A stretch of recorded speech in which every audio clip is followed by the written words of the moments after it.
মোদির আমেরিকা সফরের আগে সবথেকে বেশি কৌতূহল ছিল অজিত দোভালকে কেন্দ্র করে। কারণ এই আমেরিকা সফরের ঠিক দুদিন আগে আমেরিকার এক আদালত অজিত দোভালের বিরুদ্ধে একটি পরোয়ানা জারি করে।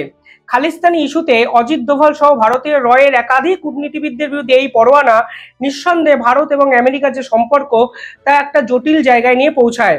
কারণ ভারত তৎক্ষণাৎ একটু পাল্টা প্রেস কনফারেন্স করে পরিষ্কারভাবে জানায় তারা এই গোটা বিষয়টার তীব্র বিরোধিতা করছে।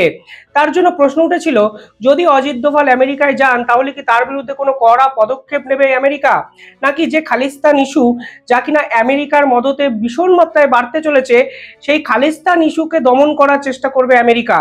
এই জটিলতার মধ্যেই সব থেকে বড় মাস্টার স্ট্রোকটি দিলেন অজিত দোভাল স্বয়ং।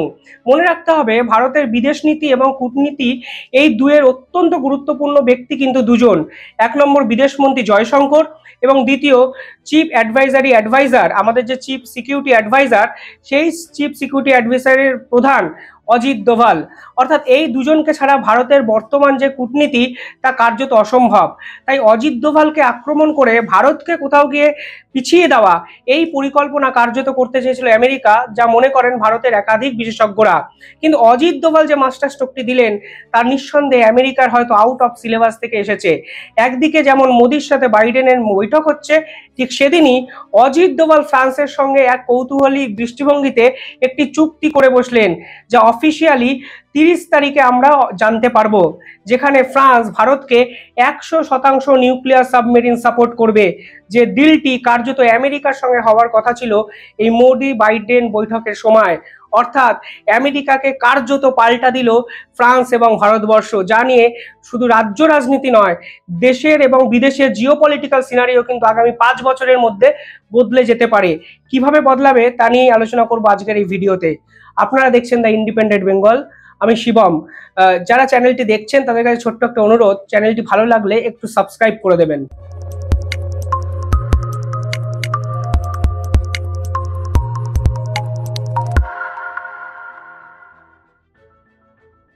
মনে রাখতে হবে, কূটনীতি বিষয় এবং দেশের সুরক্ষার প্রশ্নে এর আগে ভারত এবং আমেরিকার একাধিক চুক্তি কিন্তু সম্পূর্ণ হয়েছে। কিন্তু আমেরিকা বিভিন্ন ক্ষেত্রে দেখা গেছে ভারতের সঙ্গে চুক্তির এই কার্যকারিতা, অর্থাৎ কার্যকারিতা যখন ফলপ্রসূতে পরিণত হবে ঠিক তখনই বিভিন্ন ইস্যুতে গড়িমসি করেছেন। এর আগেও আমেরিকার সঙ্গে যে চুক্তি হয়েছিল সেই চুক্তি মারফত আমেরিকা কিন্তু ভারতকে মিসাইল সরবরাহ করেনি। সেখানে অনেক রকম চেন সাপ্লাই থেকে শুরু করে বিভিন্ন রকম ইস্যুর কথা কিন্তু আমেরিকা বলেছিল। সে নিয়ে আমি ভিডিওর শেষে কিছুটা আলোচনা করব, আপনারা জানতে পারবেন। কিন্তু এক্ষেত্রে ফ্রান্স কি ঘোষণা করে দিয়েছে দেখুন। ফ্রান্স কবে ঘোষণা করেছে? ফ্রান্স যবে ঘোষণা করেছে ঠিক তবে কিন্তু মোদির সঙ্গে বাইডেনের মিটিং। এই ফ্রান্সের ঘোষণার পিছনেও কিন্তু বিভিন্ন মাত্রায় জিও পলিটিক্যাল একটা সিনারিও কিন্তু লক্ষ্য করা যায়। মনে রাখতে হবে, ফ্রান্সের সঙ্গে ভারতের যে 100% নিউক্লিয়ার ডিল হচ্ছে তা কিন্তু ভারতের অনুমতি ছাড়া ফ্রান্স সরকারিভাবে ঘোষণা করতো না। কিন্তু ফ্রান্স কখন ঘোষণা করলো?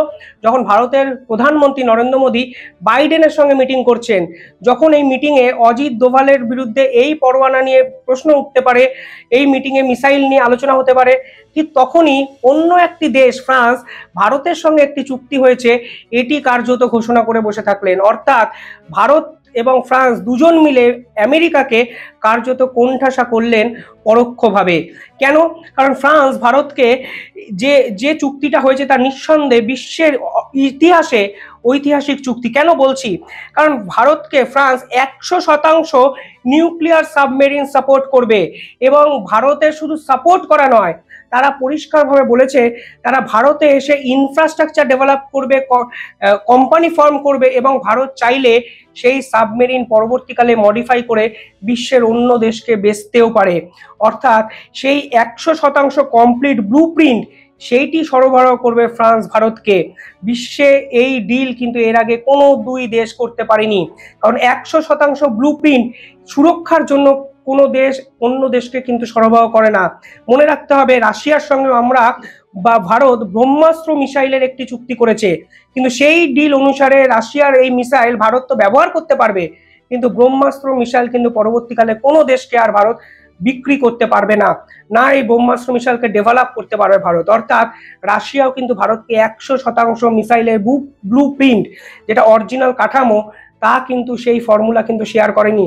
কিন্তু ফ্রান্স সেখানে 100% ব্লুপ্রিন্ট শেয়ার শুধু নয়, তারা বলেছে ফ্রান্সের ইঞ্জিনিয়াররা ভারতে আসবে, বিজ্ঞানীরা ভারতে আসবে এবং 10 বছরের মধ্যে একটি কারখানা তৈরি হবে, যা কলকাতায় বিভিন্ন ক্ষেত্রে হতে পারে।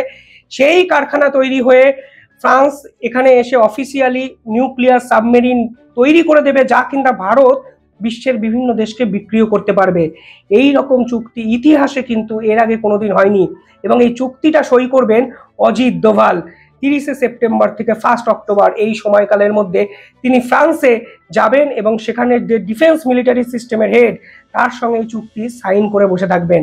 অর্থাৎ মোদি বাইডেনের সফরের পিছনে একাধিক জায়গায় কিন্তু ভারতবর্ষ নিজেদের মতো করে গুটি সাজাচ্ছিল, যা এক্সপোজ হওয়ার পর আমেরিকা রীতিমতো কাঁপতে শুরু করে দিয়েছে।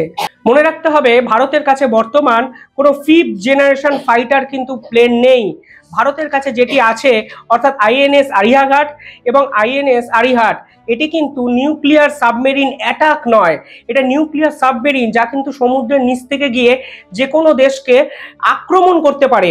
কিন্তু অ্যাটাক সাবমেরিন হলে কি করে, তা অন্য দেশের যে সাবমেরিন সেই অ্যাটাকটাকে বিদ্ধ করতে পারে। অর্থাৎ দুইয়ের মধ্যে কিন্তু পার্থক্য আছে।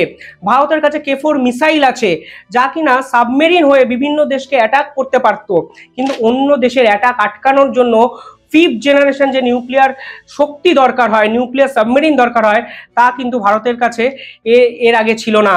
তাই ভারত এই বছরের মধ্যে 2টো সাবমেরিন বানানোর প্রজেক্ট নিয়েছে এবং আগামী আরো 2 বছরের মধ্যে আরো 4টে সাবমেরিন, নিউক্লিয়ার সাবমেরিন কিন্তু বানাবে। এই পুরো প্রজেক্টটার যে চুক্তি, সেই চুক্তি মূল্য হলো 40,000 কোটি টাকা, যা নিঃসন্দেহে ফ্রান্সের সঙ্গে ভারতের ঐতিহাসিক চুক্তি এবং এই চুক্তির ফলে আগামী 40 থেকে 50 বছর ভারত এবং ফ্রান্সের যে সুরক্ষা এবং বন্ধুত্ব তা কিন্তু সুনিশ্চিত হলো এবং আমেরিকা এবং ইউক্রের মতো দেশের কিন্তু ঘুম উঠল। ফ্রান্স কেন ভারতের সঙ্গে এই চুক্তি করলো তারও ব্যাখ্যা আমার কাছে আছে, আপনারা ভিডিওটা দেখলে বুঝতে পারবেন। কিন্তু আমি একটু ছোট্ট করে একটা কথা বলে দিই, এই সাবমেরিন চুক্তির ফলে সব থেকে বড় থ্রেটে কে পড়লো জানেন? আমেরিকা তো নিঃসন্দেহে, কিন্তু সবার আগে কিন্তু থ্রেটে পড়তে পারে চায়না। আপনারা জানেন তিব্বতে এলওসি থেকে 150 কিলোমিটার যে দূরত্ব আছে সেখানে কিন্তু তিব্বতে J-20 ফাইটার্স অলরেডি ডিপ্লয় করে দিয়েছে চায়না। এই J-22 ফাইটার্স কি বা এই ফাইটার্স প্লেনটার কি ভূমিকা, এরা এতটাই ছোট হয় যে এদেরকে র্যাডারে ট্র্যাক করা সম্ভব হয় না। শুধু তাই নয়, এদের মধ্যে বিভিন্ন ইলেকট্রিক কি থাকে এবং এটি 5th জেনারেশন ফাইটার, যা ভারতের কাছে বর্তমানে নেই। এবং এই চীনের পাল্টা হিসাবে ফ্রান্সের সাথে ভারতের এই চুক্তি, যা কিনা আমেরিকা জানতেই পারলো না এবং অজিত দোভালকে যখন তারা গ্রেপ্তারি পরোয়ানা বা এই আদালতে পরোয়ানা পাঠালো, ঠিক তখনই তিনি ফ্রান্সে গিয়ে এই ঐতিহাসিক চুক্তিটা করে বসলেন। এবং ফ্রান্স আপনারা জানেন ইউএন মেম্বার এবং পারমাণবিক শক্তিতে বলিয়ান একটা দেশ এবং বর্তমানে টেকনোলজিতে 100% বেস্ট এবং বিশ্বের অন্যতম সেরা শক্তিশালী সুরক্ষার প্রশ্নে বা অস্ত্রশস্ত্র বানানোর প্রশ্নে কিন্তু অন্যতম সেরা একটি দেশ। এই ফ্রান্সের সঙ্গে ভারতের চুক্তি কিন্তু নিঃসন্দেহে আমেরিকা সহ পশ্চিমের একাধিক দেশের ঘুম কেড়ে নিতে বাধ্য। শুধু তাই নয়, অজিত দোভাল আরো কিছু জিনিস করেছে যা আমি আপনাদের বলে দিই। Future conflict such as space with Doval signing letter on French defence space militaries, অর্থাৎ স্পেস সংক্রান্ত একাধিক প্রজেক্ট ভারতের সঙ্গে ফ্রান্সের কিন্তু চুক্তি হলো, যা অজিত দোভাল অলরেডি সই করে দিয়েছেন ফ্রান্সে গিয়ে। এর ফলে আগামী 25 বছরের যে ভারতের স্পেস ইন্ডাস্ট্রি, ইসরো, গবেষণাজাত বিভিন্ন ক্ষেত্রে ভারত কিন্তু ঐতিহাসিক দিকে এগোতে চলেছে বলে অনেকে মনে করছেন। দেখুন এই সময় মোদির হোটেলের তলায় কিন্তু খালিস্তানিরা বিক্ষোভ করেন, যা বিভিন্ন ক্ষেত্রে বিরল একটা নজির। কারণ কোনো দেশের সরকার যদি এটাকে অনুমতি না দেয়, তাহলে অন্য দেশের রাষ্ট্রপ্রধানের হোটেলের তলায় গিয়ে 10-12 জন খালিস্তানিরা পতাকা দিয়ে গো ব্যাক মোদি বা বিক্ষোভ দেখাতে পারবে, তা হতে পারে না। অর্থাৎ এই খালিস্তানিদের আমেরিকা যে চূড়ান্তভাবে প্রশ্রয় দিয়ে যাচ্ছে দিনের পর দিন, তা কোনোভাবেই ভারত কিন্তু ভালোভাবে মেনে নিল না।